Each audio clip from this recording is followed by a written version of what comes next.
El Evangelio cambia. El Evangelio Cambia cambia. realidades. Cambia El circunstancias. Evangelio cambia. Cambia las vidas. Para bien. Y para siempre. Para siempre. El Evangelio cambia la tristeza. y la convierte en gozo. Cambia las Las familias. comunidades. Está cambiando nuestra El nación. Evangelio Está cambia. cambiando nuestra nación.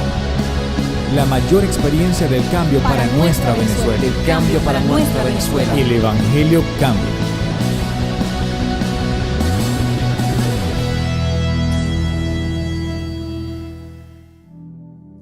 Vaya conmigo a Mateo, el libro de Mateo 13:58. Dice: y no hizo allí muchos milagros debido a la incredulidad de ellos. Debido a la incredulidad de ellos. El mismo Jesús,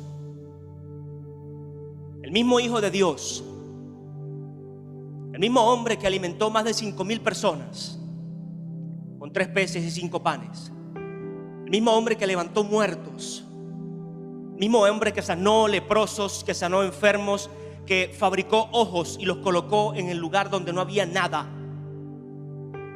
El mismo Jesús que descendió del cielo,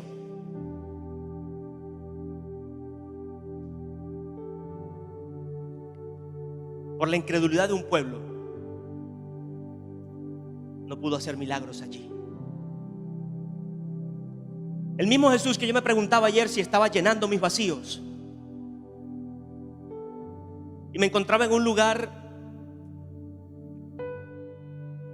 que se puede tornar muy agradable o muy desagradable, porque era un sitio abierto, un sitio donde hay un parque, donde hay árboles, donde hay vegetación, donde hay...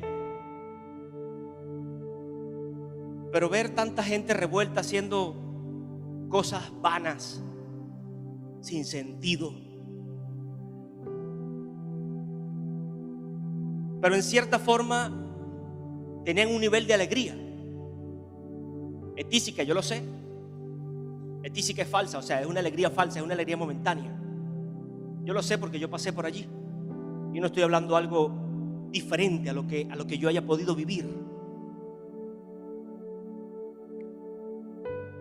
Pero sí quería como hombre, como hijo de Dios, como le he exclamado y le he hablado en estas últimas semanas, tener una sonrisa en mi rostro, tener un motivo, tener algo diferente,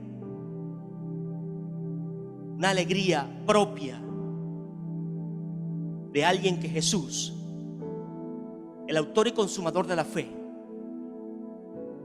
el alfa y el omega, el principio y el fin, esté llenando su vida.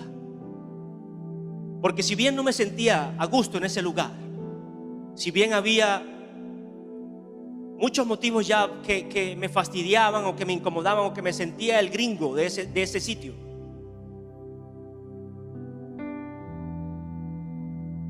también me llevaba a reflexionar: Señor, quizás antes yo era igual, pero puedes tú hoy llenar mis vacíos. Puedes tú, Jesús, llenar toda falta o carencia, llenar ese espacio de tristeza, llenar ese espacio de soledad, llenar ese espacio de duda, llenar ese espacio de separación incluso.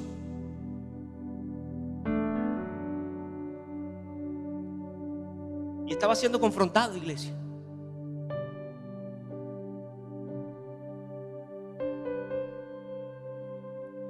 El mismo Jesús me decía: hijo, por la incredulidad yo no puedo llenar esos espacios. Por la incredulidad de una iglesia yo no puedo llenar las sillas. Por la incredulidad de un ministerio yo no puedo llenar las calles.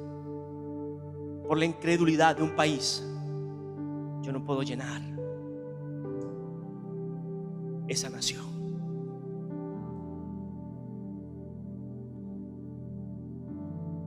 Ahora marcaba la posición de tener que echarle la culpa a otro, el muerto a otro. No, era mía. era mía. Era un debate mío con Jesús allí. Y ni siquiera un debate, era una súplica, un ruego. Porque un debate usted tire y le dan y toma y dame y toma y dame. No era un debate, era una súplica a mi Jesús, al Jesús que conocí, al Jesús que quiero que cada día se revele más en mi vida, empiece a llenar cada vacío de mi corazón,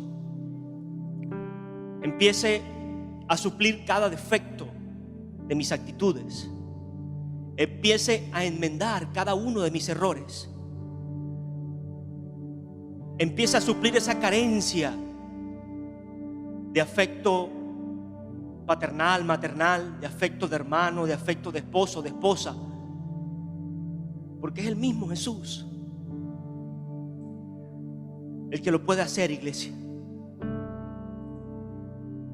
Y se llenaba mi cabeza de decir: voy a esperar que otro lo haga, voy a esperar que otro realmente dé el paso cuando soy yo, cuando tú me lo estás pidiendo a mí, cuando es realmente yo quien tengo que dar ese paso de fe y vencer la incredulidad, vencer lo que está obstaculizando mi milagro, obstaculizando mi felicidad, obstaculizando mi avance, mi victoria, obstaculizando los triunfos, obstaculizando el propósito que Dios tiene para ti y para mí, para nosotros.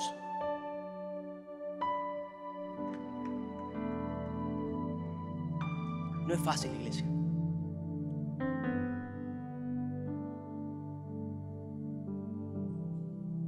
Pero Jesús puede llenarlo. No es fácil, pero podemos alcanzarlo. Marcos 9:24.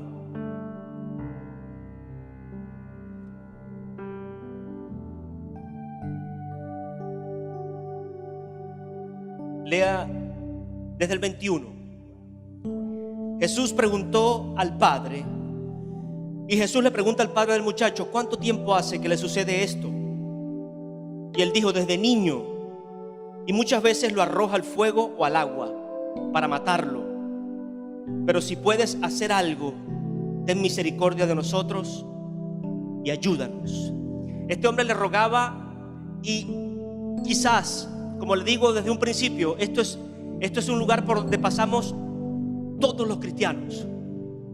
Me atrevo casi a asegurarlo, porque hay un nivel de incredulidad, hay una posición de incredulidad, hay una posición de duda. Esa misma duda es una incredulidad. Hay una posición de ver, esa misma posición de solo ver es incredulidad también. Entonces, en usted y en mí puede haber ese nivel, en unos más que otros, en unos más altos que otros, sí. Pero este hombre estaba dando un paso de fe.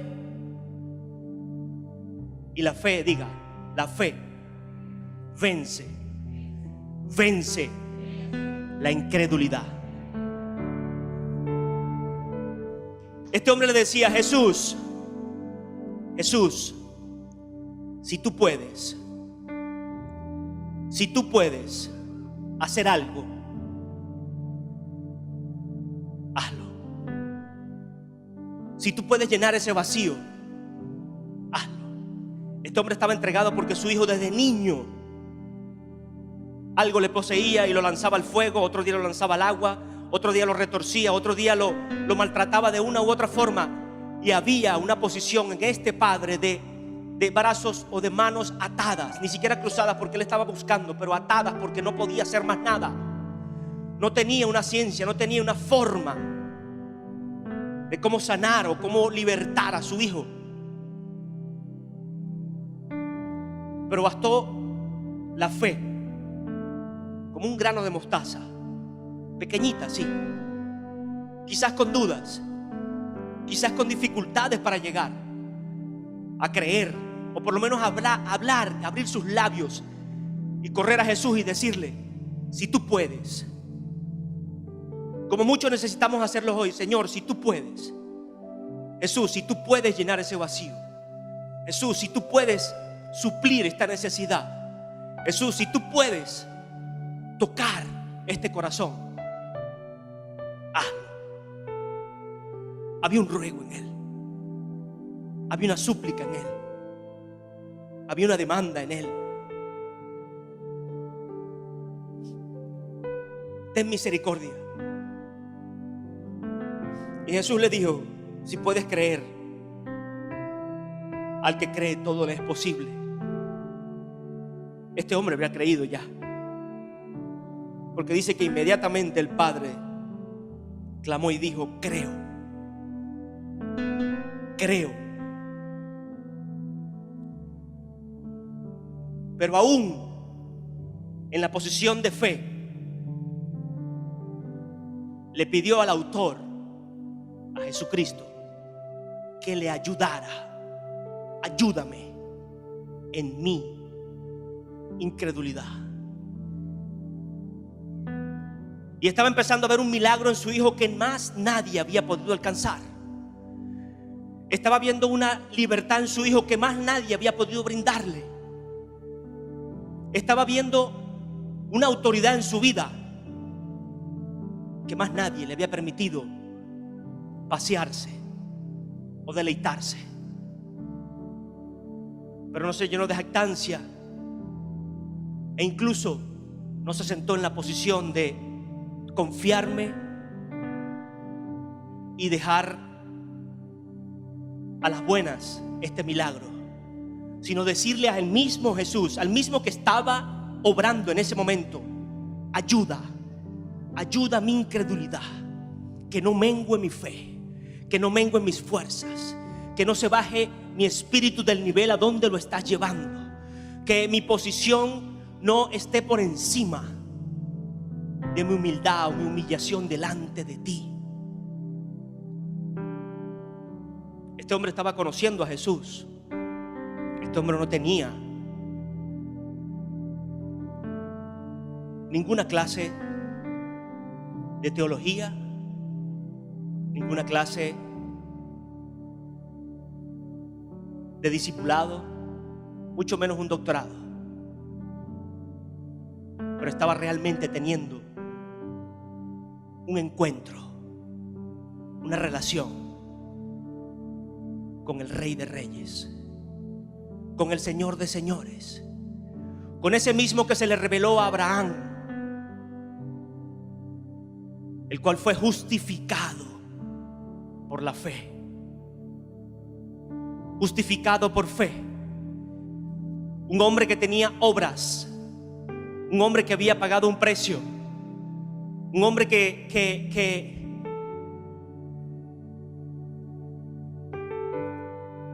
tenía una trayectoria, pero no se confió en nada de eso, sino que por fe realmente fue justificado.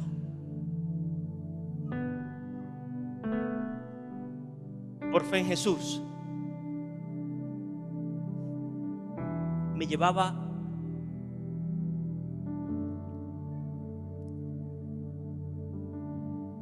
a entender la posición que tenía Adán.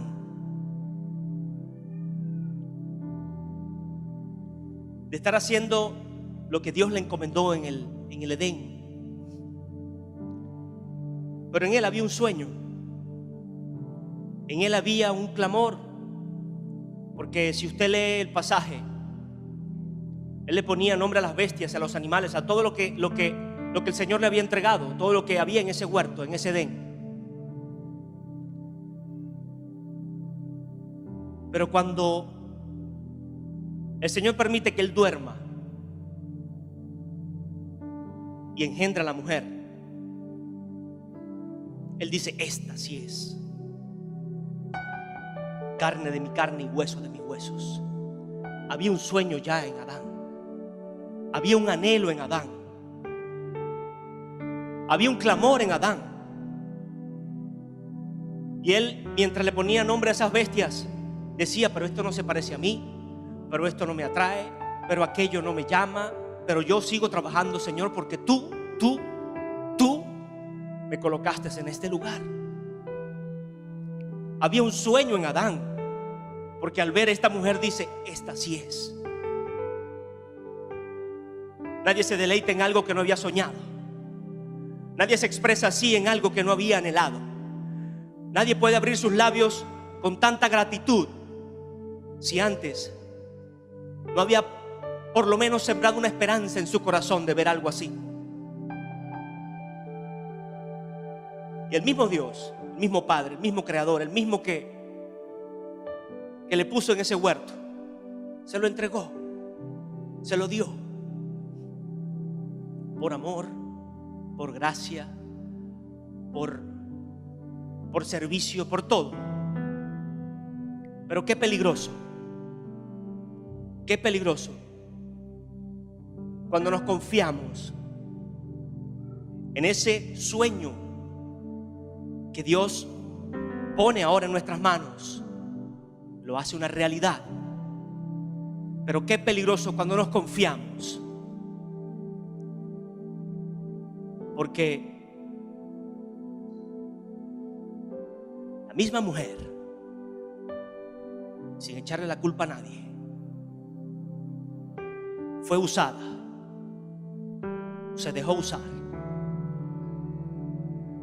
por el engañador. El mismo sueño fue usado. La misma ayuda idónea que Dios le entregó fue usada por Satanás para pervertir, para corromper el propósito. ¿Por qué? Porque Adán había en ese momento dejado de tener intimidad con Dios. Se había ocupado en el sueño, se había ocupado en lo que estaba alcanzando, en lo que estaba logrando, y se desenfocó del propósito por el cual estaba. Satanás va a venir a desvirtuar ese sueño. Satanás va a venir a corromper ese sueño. Satanás va a venir a mentirte y a decirte que ese sueño él lo puede desintegrar, él lo puede revertir, él lo puede desvanecer. No es culpa de Eva. Debemos entender que necesitamos, iglesia, necesitamos urgentemente tener una posición de humildad delante de Dios. Humildad delante de Dios para reconocer nuestros errores, para reconocer las faltas, para reconocer aún que nos hemos enfocado en el sueño que Dios mismo te entregó, pero para que formara parte del paraíso, no para que tú hicieras tu paraíso aparte de lo que realmente Dios quiere hacer. Oh Señor, ¿a cuántos? Aplauda a Jesús.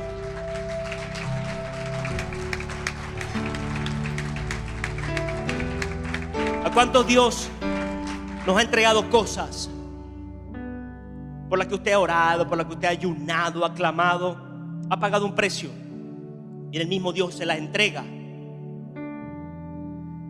Y usted se enfoca únicamente, porque el problema es que va únicamente a ese sueño y se enfoca allí y se olvida del resto. Se olvida del resto y después decimos, no, es que no era de Dios. Podía decir Adán, como lo dijo, es que la mujer que me diste, es que el sueño que me diste. Llegar a pensar que no era de Dios, o llegar a pensar, peor aún, que Dios se equivocó al dártelo, cuando realmente somos nosotros los que nos estamos equivocando.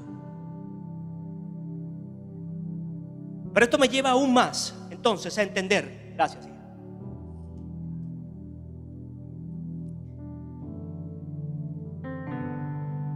Que Jesús llena mi vacío.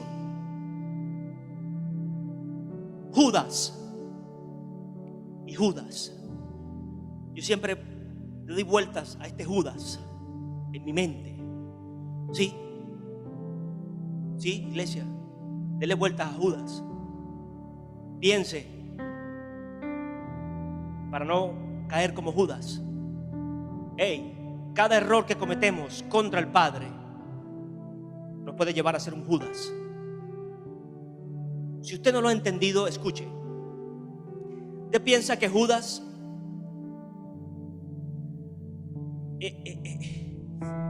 Jesús le confió a Judas las arcas, el dinero? Eso no se le confía a cualquiera. Era un hombre que tenía una preparación, era un hombre que tenía una capacidad. Jesús no dejó nunca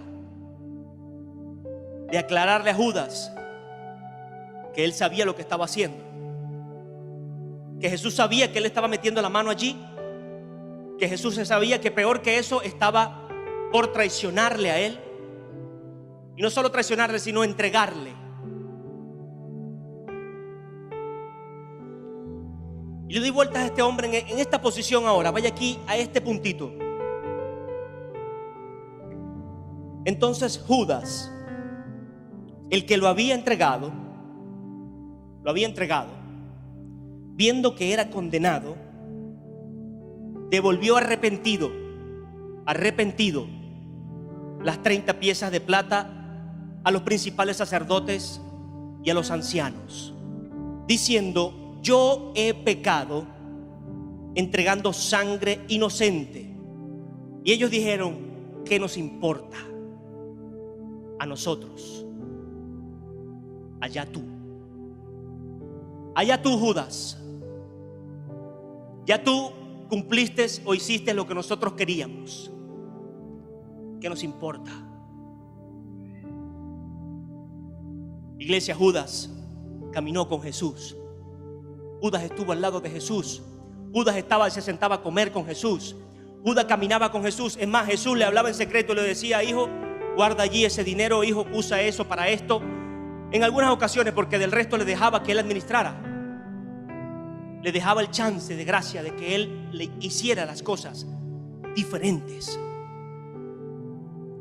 Pero cuando Judas cayó, cuando Judas erró, cuando Judas falló, cuando Judas dejó realmente de estar cerca de Jesús, o cuando no quiso profundizar su cercanía con Jesús, porque el caminar con él no significa que estás o que Jesús está en el corazón,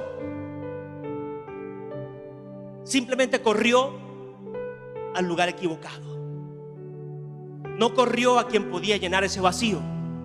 No corrió a quien podía llenar esa vida de esperanza.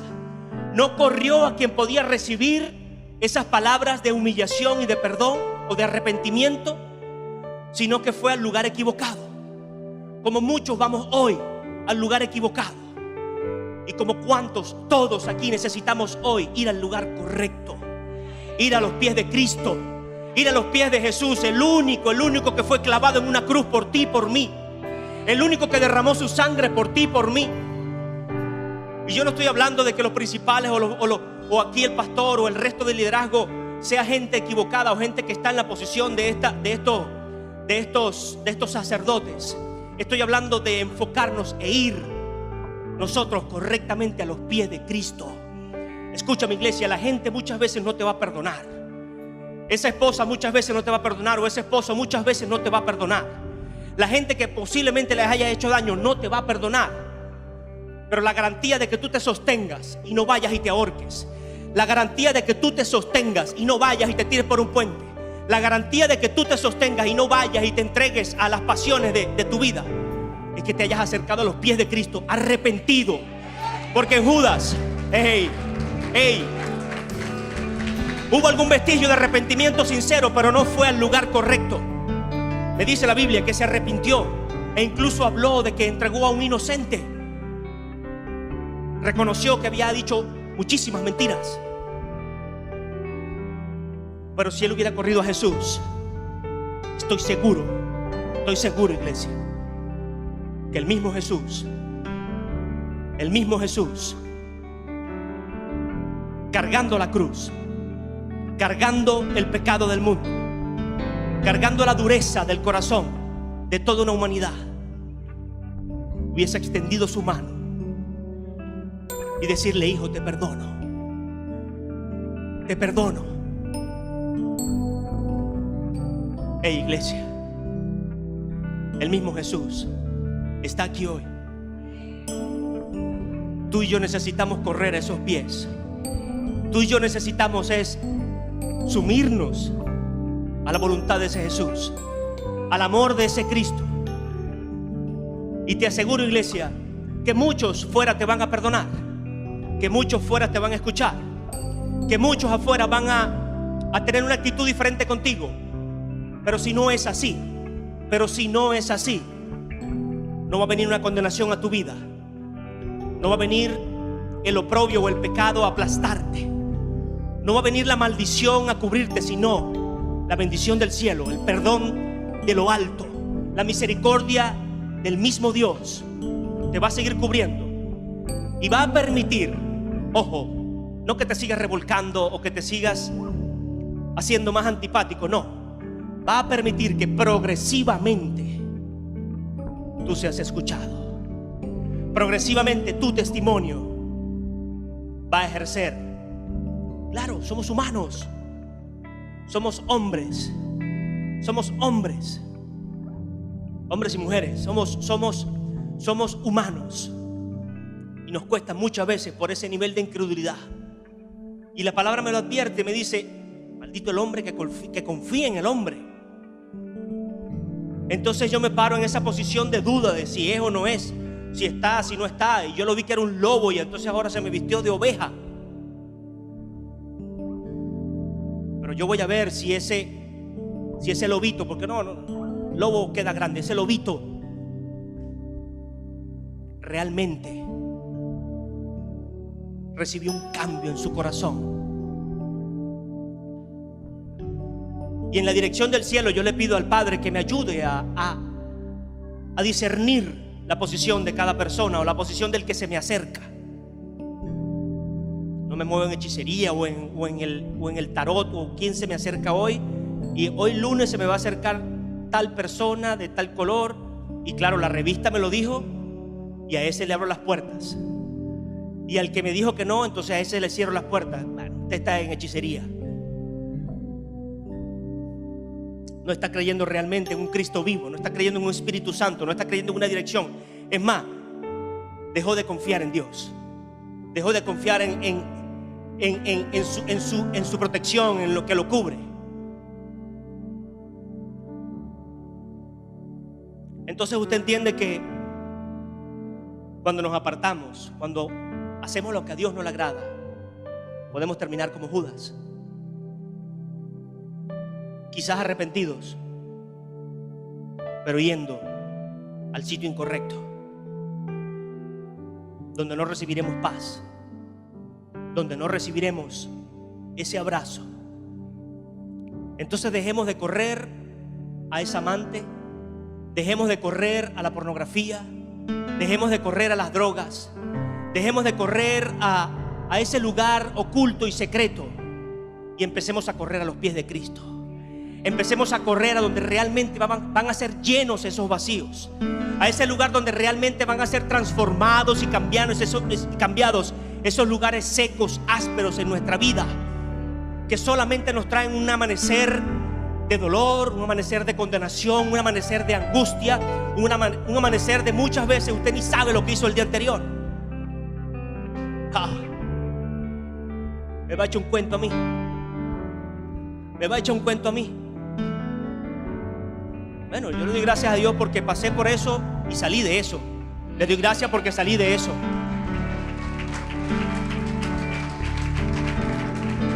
Entonces muchos ayer bailaban y gozaban, pero hoy estoy seguro que no se acuerdan ni un tercio, ni un octavo de lo que hicieron. Usted me dice que eso es disfrutar. Usted me dice que eso es deleitarse. Usted me dice que eso es realmente apreciar lo que Dios ha entregado. No es, iglesia. Yo necesito que Jesús llene mi vacío. Yo necesito que Jesús llene mis carencias. Yo necesito que Jesús llene y siga llenando mi incapacidad. Mire, iglesia, le aseguro que los 3 años que tengo aquí han sido porque corro a Jesús a decirle: Señor, yo no puedo. Señor, yo no quiero. Señor, yo no sé. Señor, yo no entiendo. Pero ayuda mi incredulidad. Ayuda mi incredulidad. Llena mi vacío. Tú traes la capacidad. Tú traes, Señor, las fuerzas. Aquí no ha habido una preparación. Aquí no ha habido sino una disposición de que sea el mismo Jesús el que llene esta iglesia, el que llene los espacios que tú tienes vacíos, como hombre o como mujer, como niño. Aquí no ha habido la imposición o la necesidad o la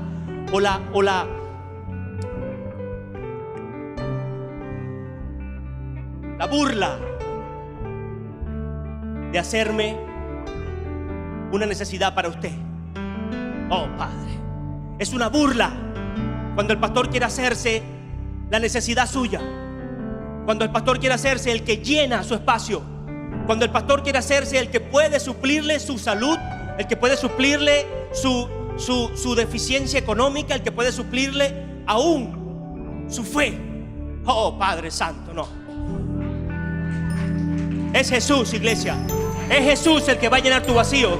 Es Jesús. No hay otro nombre, no hay otro hombre, no hay otra mujer, no hay otro sueño más grande, sino Jesús, el que va a llenar esa posición.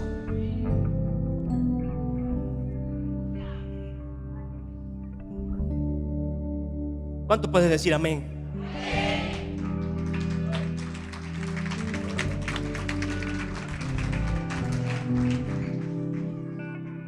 El pastor se justifica. Piensan algunos, el pastor se justifica ahora o quiere justificarse por algo que va a hacer. Ya basta de incredulidad, iglesia. Saulo de Tarso. Vaya conmigo y léalo. Saulo, Saulo. Saulo, ¿qué has hecho, Saulo? Hechos 9. Vamos a leerlo rápidamente del 1. Quedan unos minutos, ¿verdad? Sí. Saulo, respirando aún amenazas y muerte contra los discípulos del Señor, vino al sumo sacerdote.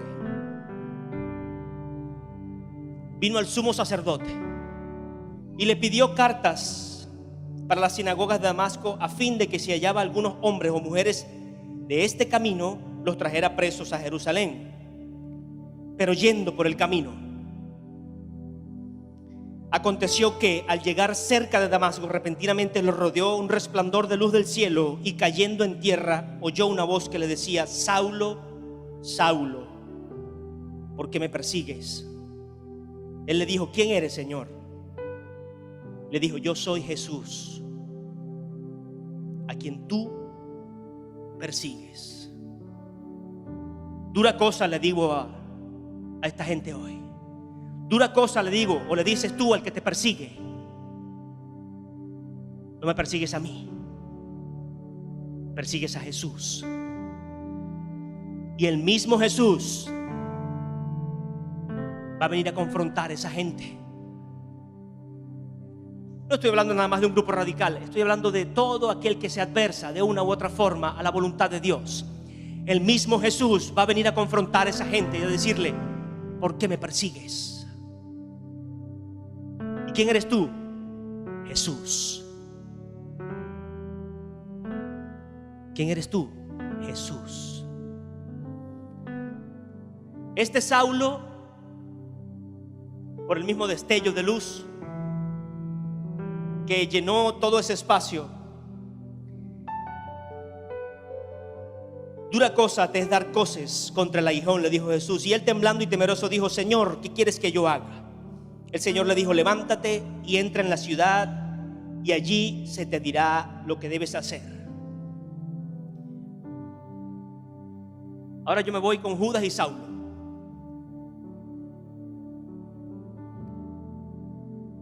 Judas no tenía las manos llenas de sangre. Sí, por su causa fue derramada la sangre de Cristo. Pero Judas no iba de camino asesinando gente. Judas no iba de camino decapitando o encarcelando o buscando el menor motivo para asesinar a alguien. Y un hombre de esta calaña o de esta calidad pudo en un solo encuentro con Jesús, llenar todo su vacío. Pero por tener la actitud correcta de no ir más al lugar incorrecto, sino que en ese mismo instante el decirle al mismo Jesús: Señor, ¿qué quieres que yo haga? Jesús, ¿qué quieres que yo haga? ¿Cuántos hoy necesitamos dejar de correr a esa posición errada? Dejar de correr a ese orgullo, dejar de correr a esa amargura, dejar de correr a ese vicio, dejar de correr a esa tentación, dejar de correr a ese engaño y postrarnos realmente delante del Dios vivo, delante del único puente entre el cielo y la tierra, que es Jesucristo, delante del autor y el consumador de esta fe, que hace y que ayuda a mi incredulidad a menguar, y a menguar a tal punto que va a ir decreciendo hasta desaparecer, a menguar a tal punto que va a permitir que mis huesos secos puedan ser renovados, que va a permitir que mi cuerpo enfermo pueda ser sanado, que va a permitir que mi mente retrógrada pueda ser libre, que va a permitir que mi lengua viperina o mis labios engañosos puedan ser sinceros y puedan ser ahora dadores de vida, puedan ser dadores de esperanza, que mis brazos que antes se cerraban para dar puños ahora puedan cerrarse para dar un abrazo, que mi mente que antes maquinaba maldad ahora maquina justicia, maquina ahora pensamientos de bien y de justicia, pensamientos de amor, pensamientos de paz. No hay hombre que se acerque a los pies de Cristo que pueda resistirse al cambio, pero necesita tener el corazón sincero, necesita sinceramente acercarse a Jesús. Entonces allí usted se para y no hay justificación para nadie hacer lo que esté haciendo. Por el sueño que me diste, por la mujer que me diste, por el hombre que me diste, por la posición que me diste. ¿Sí? Porque entramos a posiciones donde empiezan a reconocernos, a salir en la prensa, a salir en radio, a tener más oportunidades, pero que eso no se nos vaya a la cabeza.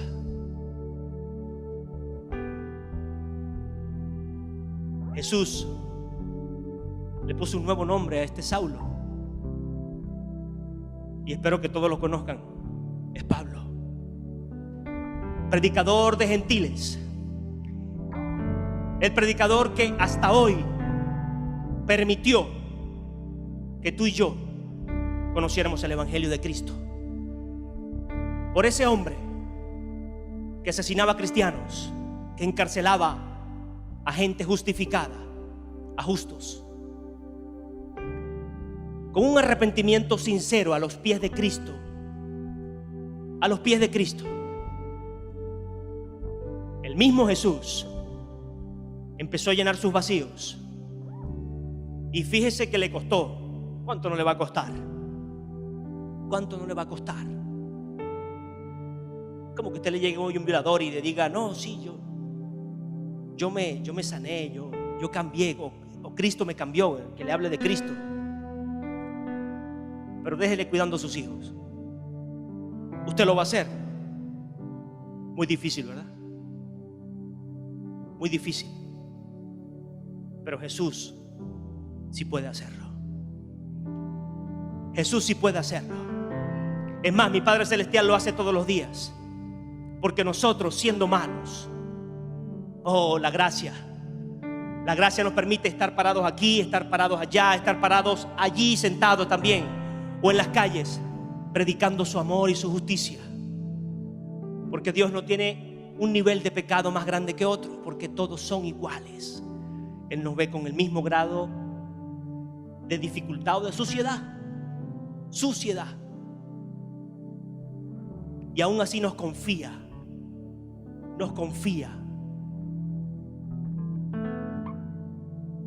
Porque está Jesús de por medio, porque está Jesucristo de por medio, Porque está alguien entonces poniendo a Jesús en primer lugar. Porque está una persona, hombre, mujer, denominación, iglesia, poniendo a Jesús en primer lugar. Entonces el Padre puede confiarse en esa persona que se acercó a los pies de Cristo y decirle: te entrego esto, te entrego aquello, te doy más, te bendigo. Sí, por fe, por la fe que estás mostrando, iglesia. Entonces podrá Jesús llenar el vacío tuyo y mío en esta iglesia. Podrá Jesús llenar el vacío tuyo y mío en esta ciudad. Podremos apartarnos del orgullo, de la altivez, de la falta de amor, de la falta de justicia muchas veces, y permitir que sea Jesús el que empiece a llenar esos vacíos. Podremos dejar de correr a ese lugar secreto equivocado, que nos da un placer momentáneo, que nos da un placer muy temporal, para empezar a aferrarnos a lo eterno, a lo realmente digno.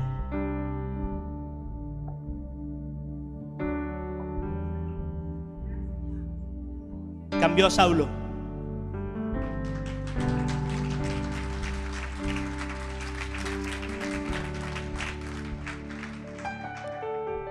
Cambió a Saulo. Te puede cambiar a ti. Me puede cambiar a mí. El Evangelio cambia. El Evangelio Cambia cambia. realidades. Cambia El circunstancias. Evangelio cambia. Cambia las vidas. Para bien. Y para siempre. Para siempre. El Evangelio cambia la tristeza. y la convierte en gozo. Cambia las familias. comunidades. Está cambiando nuestra El nación. Evangelio Está cambia. cambiando nuestra nación. La mayor experiencia del cambio para nuestra Venezuela. El cambio para nuestra Venezuela. El Evangelio cambia.